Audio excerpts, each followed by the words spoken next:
Question of the day: what's your favorite out of character, as it were, theme? Well, here's what I mean by that. Today, shooting 2 reviews back to back. You'll see one today, one tomorrow. They are 2 Euro games that are the least violent games you can think of, but with 2 scurvy scoundrel violent themes. Today we're talking about A Feast for Odin, the Norwegians, and then tomorrow we're talking about Extraordinary Adventures Pirates. Both of those are rascally rascals, but this is by Uwe Rosenberg, and it's called the Norwegians, and there's Vikings on the front. You can raid and pillage and all that sort of stuff, but at the end of the day, it's a wonderful worker placement Euro game. So let's take a look at what the Norwegian expansion adds, and then we will go from there.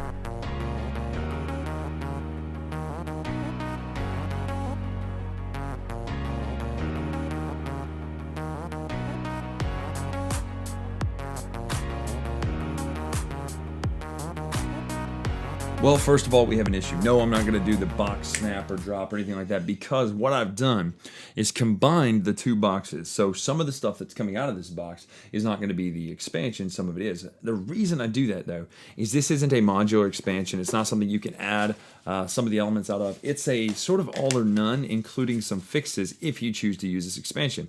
There are new islands to discover. There are new, and these are actually the old islands and some of the replacement islands with the new stuff.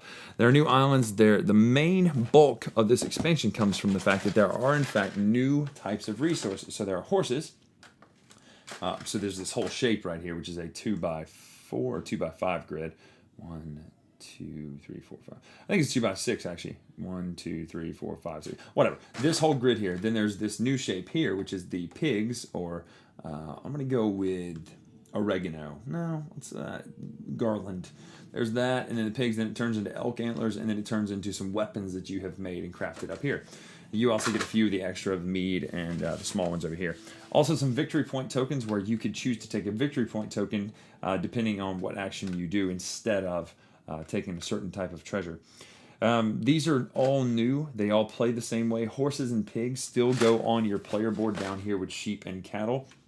Pigs have a cool bonus, the fact there is no pregnant side of pigs, so they produce every single animal round if you have 2 pigs, so you don't have to worry about pregnant and then flipping and getting a new one pregnant. The only thing is they're only worth 1 point, so obviously they're not worth as much, but you can get quick meat out there if you need to use them for meat and such as that.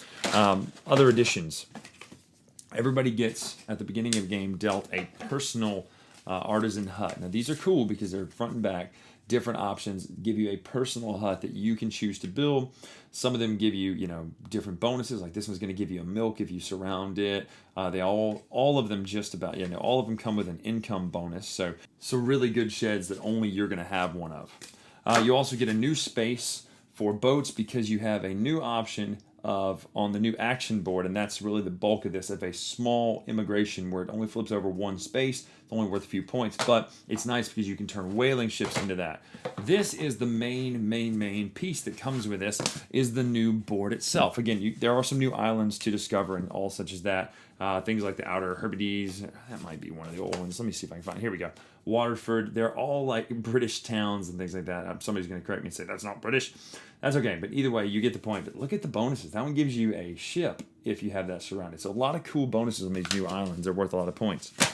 The main thing are these new actions, and I'm going to try to hold them in a way because I want you to see this. So you have 1, 2, and then 3. They'll lay out like this, obviously. 1, 2, 3, depending on player count. Now, interesting things to note. Let's start at the top over here.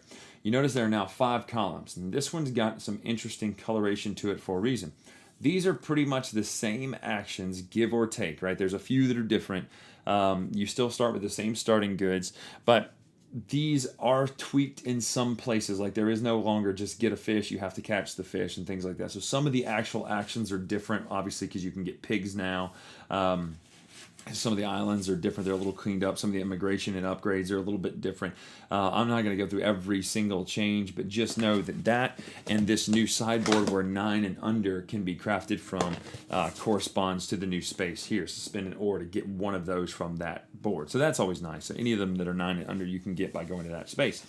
The main change, though, happens here. This section here only takes 1 or 2 workers, and if you play it with 2 workers, you get to play one of your cards. However, if you use one of these columns actions, and they're all pretty neat. They're all either really good to be one action, or they're still all pretty powerful to only have to have one worker. Here, I'll do it like this, where we can see that last column side to side to side, so you can kind of get a flavor for what these actions do. They're really good. However, when you go there, it has to be your last turn. So when you place, you're done if you go there. It's the last thing you can do on your turn if you place there. So just know that they're good actions, but you can't go there first, and you can only do one of them the entire turn. So cool additions there. That's the bulk. That's the majority of everything that comes to the Norwegians, but it's a lot of little incremental changes that add up to a kind of a big difference if you play Feast for Odin a lot. If you don't really play it a lot and you just go straight into this and taught somebody with this, they would never notice. They would never think, oh, this is way more difficult feeling. It just kind of feels like an extension of the original, which is always good, right? So that's it. The Norwegian expansion mostly adds that extra board, those new types of resources, and the new islands to take over. And as I say that, when I say mostly just, that's a lot of stuff. It really is a lot of stuff for this game. However, the experience doesn't feel overall different. So that might be a win for many of you when it comes to an expansion versus an expansion feeling like it totally changes things and adds way too much bolted on. This expansion with those new actions gives you variety, but it doesn't make it overcomplicated. It actually streamlines some of the original actions, which is something I love. I love it when a game can be streamlined through an expansion with the same system. You're not cutting things out.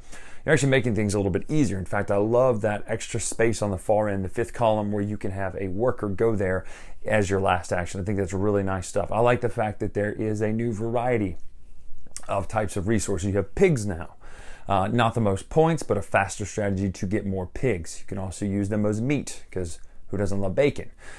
But that is the majority of what it adds. It adds more of the same type of stuff, but the one new thing I really like, the only type of player power sort of thing besides the cards, obviously the cards are such a huge thing, but the only thing that I really like that it adds that really delineates you from other people is the personal shed that you get, the artisan shed. So you might have the barn, or you might have the milk house or the fish house, or something like that, the ice house. I like how these are new types of sheds that, yes, they're not worth a ton of points. I think they're mostly about 7 points, but they all give you some sort of really cool bonus if you surround it. One of them gives you, I want to say it's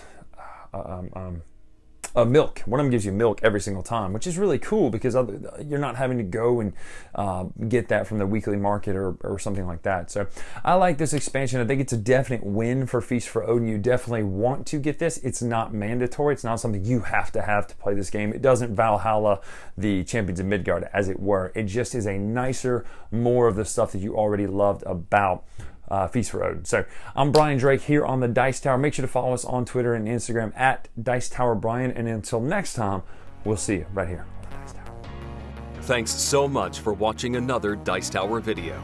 If you enjoy our videos, subscribe to the channel for more fun, comprehensive board game coverage. Also, consider joining us at one of our events. Come to Dice Tower Retreat, a small, intimate gathering where gaming is king. Join us for Dice Tower Cruise, the largest board game cruise. Attend Dice Tower West in Las Vegas for gaming fun on the West Coast, or Dice Tower East in Orlando in sunny Florida. Dice Tower Conventions, the friendliest gaming conventions on Earth.